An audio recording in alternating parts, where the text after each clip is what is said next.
The Teenage Mutant Hero Turtles, a popular franchise from the 80s and 90s, which spawned several series of cartoons and also films as well. And today we're looking at the trading cards. Like lots of popular franchises in the 80s and 90s, there were lots of merchandise and indeed trading cards that spawned. And this one is the Topps trading cards that they released in 1990, and this is my own personal collection. And as you can see from the cards, 66 cards and 11 stickers were produced for this set. Unfortunately I don't have all 66, I have about 48, and some are duplicates, as often was common when you bought trading cards or stickers. You'd get duplicates in packs, so you then could try and swap with your friends. So we'll look at a few of the cards, show you the cards, read the back, because there's always a bit of a story on the back, because these cards were indeed taken from things, action shots that happened in the cartoon, and tell a story. So on the back of this first one, an introductory card, because it shows the turtles and gives you a little introduction there on how to collect. And also that's what the back of them looks like. And say the epic begins. And a little fun fact for you, in the UK it was known as Teenage Mutant Hero Turtles because it was deemed, Ninja Turtles was deemed a bit too violent for a kid's cartoon. So that's where the difference is in the UK, and then it went to Ninja Turtles after a while. So on the back of this card we've got the epic begins. Teenage Mutant Hero Turtles, Michelangelo, Donatello, Leonardo and Raphael. Their mission saving the world from the forces of evil. Their passions are pizza and partying. Indeed. And they've all got numbers on them as well. As you can see, that was number 1. The next one we've got is number 3, so I don't have number 2. As I say, I'm not going to go through all of them, I'll just go through a few of them. This next one is entitled Get April O'Neil. A group of punk rocking thugs intended to kill April O'Neil. And April O'Neil was the reporter. I can't remember what newspaper it was, but it was common for superheroes to be, there's some news reporter somewhere, whether it's Clark Kent or Peter Parker for Spider-Man. So April O'Neil was the news reporter. I think she was actually a TV reporter, not a newspaper reporter. Yes, and they wanted to kill April O'Neil's story, and not to mention April herself. But the resourceful young reporter manages to elude them, squeezing into a drain hole and plunging into the sewers. And there you can see the action there, what's happening.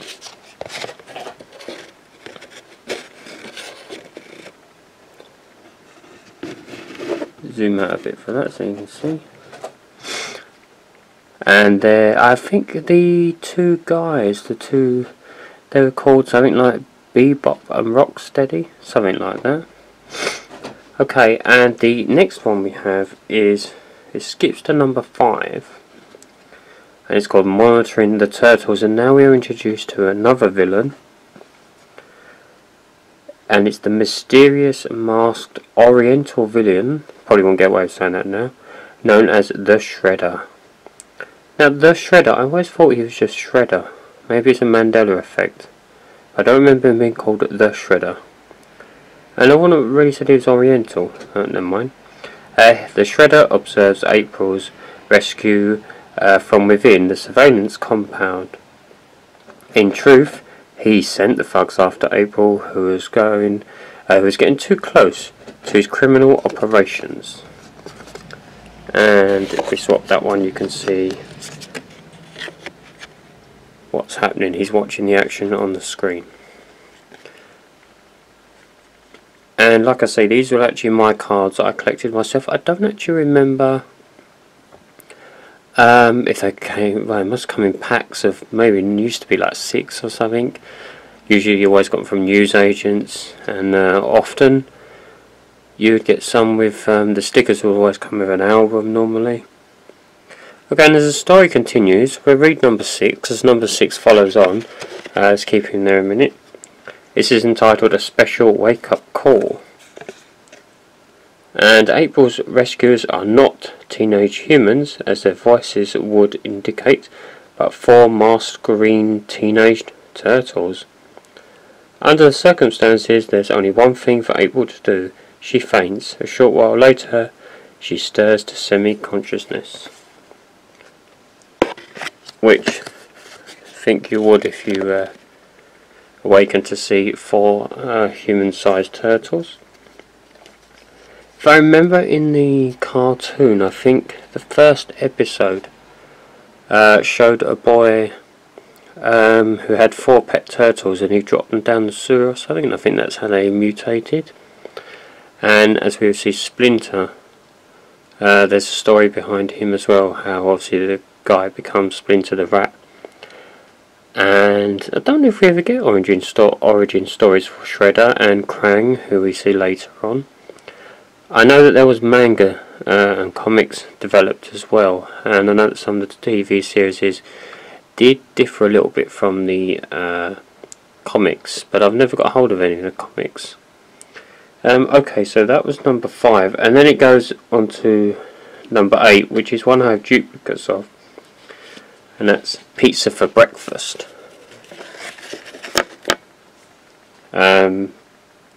Now we'll read number 11 because this is entitled A Man and His Turtles, and this is well, his name is Hamato Yoshi. He was a gentle, quiet man, a lover of culture, both Japanese and Western. He took his 4 orphan turtles to his care, but sometime later, while Hamato was feeding his rats, something else came down the sewer. You can see what's going to happen there, can't you? Something is afoot. Now, I don't have the next number, so obviously it does skip, but if we go to number 14, it says it's entitled Man into Rat Man. The 4 turtles who had most recently been with Hamato began rapidly developing human attributes, but Hamato himself began changing in a different way, for he had most recently been with the rats. And there's a transformation of Hamato into Splinter. So it's also another classic thing of superheroes, like with Spider-Man, Peter Parker, and the Spider getting these spider abilities. So now Hamato will have sort of rat abilities, but he still has the sort of he's a kung fu master, if I remember right, and teaches the turtles. It's all coming back to me. Now we have, this one is entitled Leonardo, so we'll look at this one.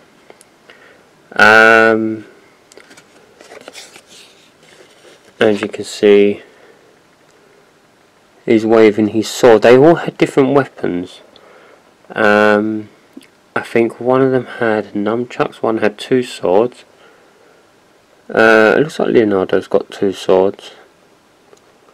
It looks like he's got one on his back. I can't remember. And they all had their own colours as well. So Leonardo was blue, and then you had, I think Michelangelo was red.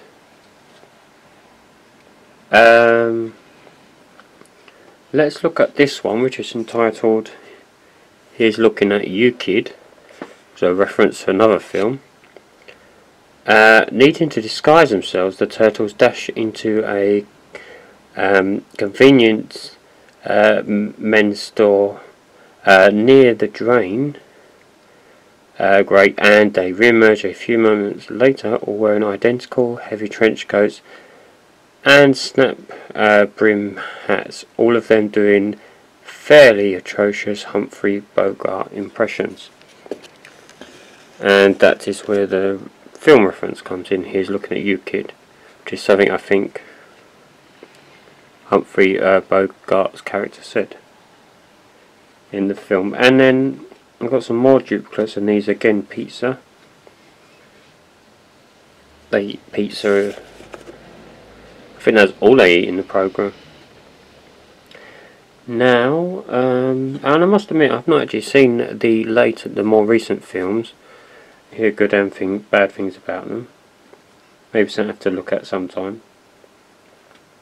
We've got some more, which are the Shredder's Evil Gang, and I can, because I have two of these ones, so I can display that one while I read it. And it says, at least our turtle heroes track April down to the roof of an old building, where she is bound and gagged. But as they move to free her, they are suddenly confronted by a horde of the Shredder's mysterious gang. Can our half-shelled Crusaders handle these villains? I'm sure they can. And the theme song to the animated series had like very quirky, fun lyrics to it. Heroes in a half shell, which is what they were known as. And I think it was played on a Saturday morning, maybe on the Saturday morning shows. Okay, so there's so the cards go right up to 66. Now we have one. Number 31 is the Rescue of April. What I'll probably actually do is put all the cards onto my Pinterest account, and then you can actually see each one as well. Or maybe you like to collect them. They're always on eBay and various other sites. And I will try and get the missing ones as well, so I can get a full set. So this one, the Rescue of April. As April is freed, the remaining ugly androids, it's interesting, ugly androids, instead of pretty androids, run for it, and there follows a leaping, sprawling chase across the rooftops as the defeated henchmen flee from building to building, at last coming to the Manhattan security tower and vanish inside it. Now you can see the turtles rescuing April. Well, three of them actually, one of them's not there. Maybe he's gone to eat some pizza. And then we have, we've got three of that one, Trapped by the Foe. As I say, some of them I do have more than one of. Now, this one looks interesting. Let's read this one. It's entitled Turtles Triumph. This is number 37. Splinter is worried. See, they call him just Splinter here, not the Splinter. Oh no, that's Splinter, not Shredder, yeah. Splinter is worried. He's convinced that the thugs they fought were none other than the Foot. The dreaded armed squad whose leadership was stolen from Splinter so many years ago in Lemon. Interesting.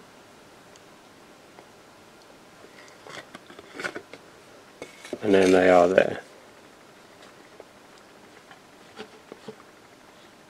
Oh, and there's another one. Now let's read this one. This is a pizza one. Tasty treat. Having finished their morning training session, the turtles dive into a heavy breakfast of corn flake pizzas. Really?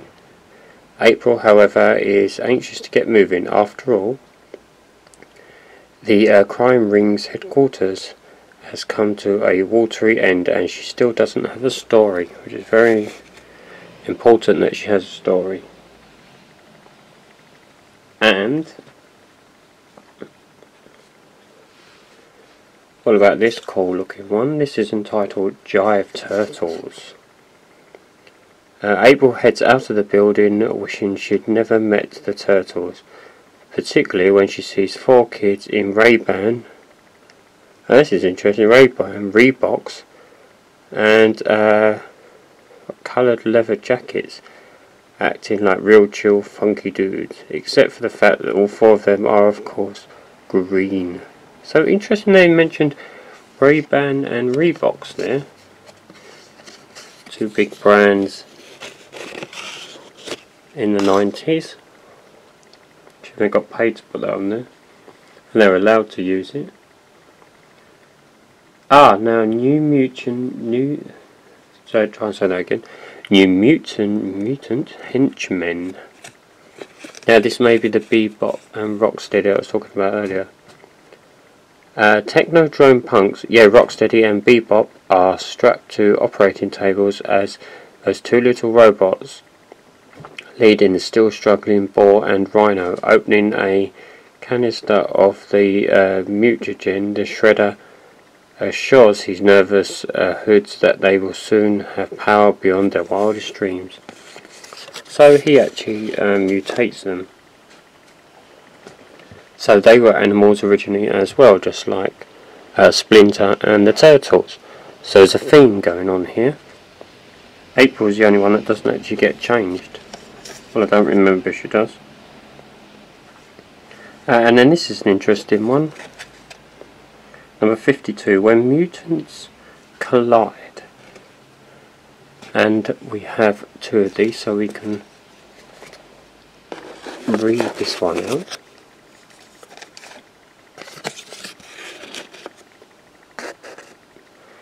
So, when mutants collide, the two Muto-punks charge. The turtles leap upward and Rocksteady and Bebop collide with a wham, knocking each other cold. We have an intense scene there. And then the next one is the long journey. Separated from his young wards, Splinter travels the long and forbidding underground journey to the Technodrome, where he will confront his old enemy, Okosaki, the Shredder. Also, that was his original name, and that's why he's also Oriental, with a name like that. Okay, and I'm hoping there's one with Krang, because I remember Krang, I've got a sticker with Krang. Because I've only got 4 stickers, unfortunately. There's 11 stickers. There's Krang, if you don't remember what he looked like. Nice sort of jelly weird thing. He's inside a body, if I remember rightly. I was trying to see if there's one with him on. And I must go and watch back the old cartoon as well. And perhaps do a review on it as well, would be good. Okay, so we've got this one surrounded. And it says the turtles find themselves set upon by futuristic killer machines. Robot lasers and metal stompers, mechanicized bashing machines, giant clutching robotic arms, even the wire welding little grappling robots, which surprise them at every turn.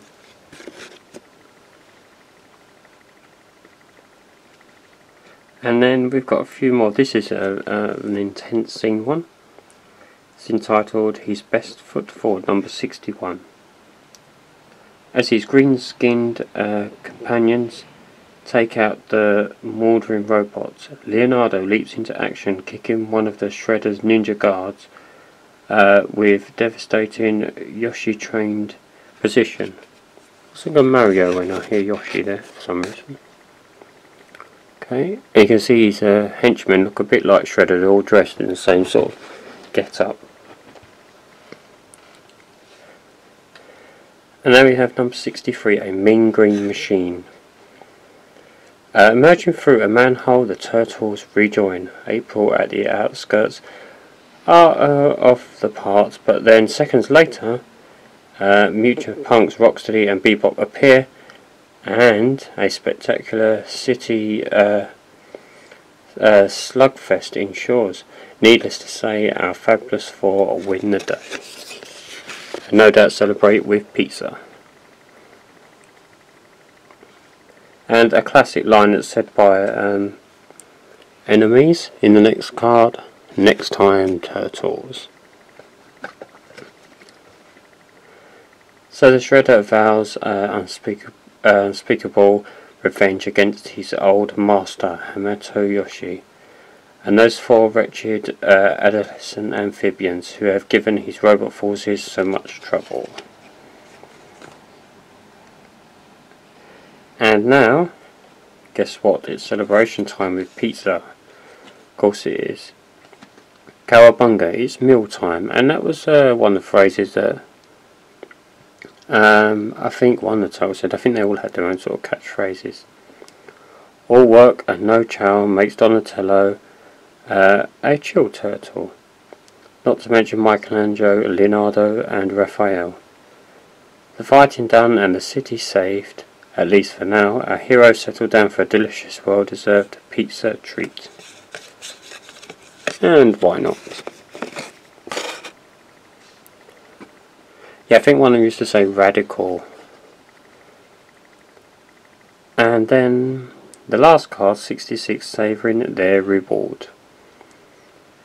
Will the Turtles triumph over the overwhelming might of the Shredder and his alien forces? Can our heroes return their beloved master to his human form? Is April O'Neil's job at Channel 6, our Channel 6, yeah that's what she was for, up for grabs? For the answers to these and other exciting questions, stay tuned to the Tube Dudes. A good way to promote the TV series there.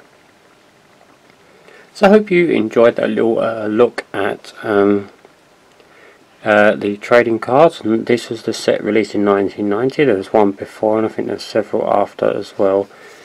Here's the other stickers. I showed the Krang one earlier. There's one there with the Turtles. And you've got this one with the Shredder on it. And then you've got one there, Turtles to the Rescue. And there will be more trading cards and various other bits featured in upcoming videos. So let me know your comments. Did you have these trading cards? Do you still have them? Did you like the Turtles? What did you think of the series? What did you think of the films? Please give a like and a subscribe and ring that bell for further notifications of videos. And I hope you enjoyed that little look back. It's just a little sample, and so I'm going to try and hopefully collect the other ones to make the full set. And see if I can collect the other ones as well, and I can feature them in another video as well. It'd be very interesting to get, because they've done some trading cards for the actual films as well, so I had stills from the live action films they did as well. So that's something to need to look out for. And to say, please give a like and a subscribe if you liked the video, and leave your thoughts and comments. Much appreciated. And to see you again very soon. And for now, I'll say don't have a cow man, but that's the wrong as Bart Simpson. What about Cowabunga Man? See you later.